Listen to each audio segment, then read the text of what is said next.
jetzt gar nicht, Junge. Was laberst? Was soll doch so Digga, sein? da mache ich dir ein Zelt raus. Naja, ist auch egal. Also, wir klären mal hier ganz kurz auf.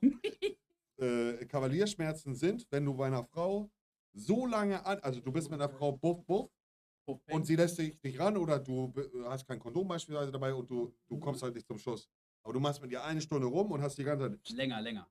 Ja, Also Ja, das ist das auch, wenn man. und dann staut sich das so doll und dann irgendwann fangen an deine Hoden zu schmerzen. Und das Richtig. nennt man die Kavalierschmerzen. Habe ich einmal gehabt.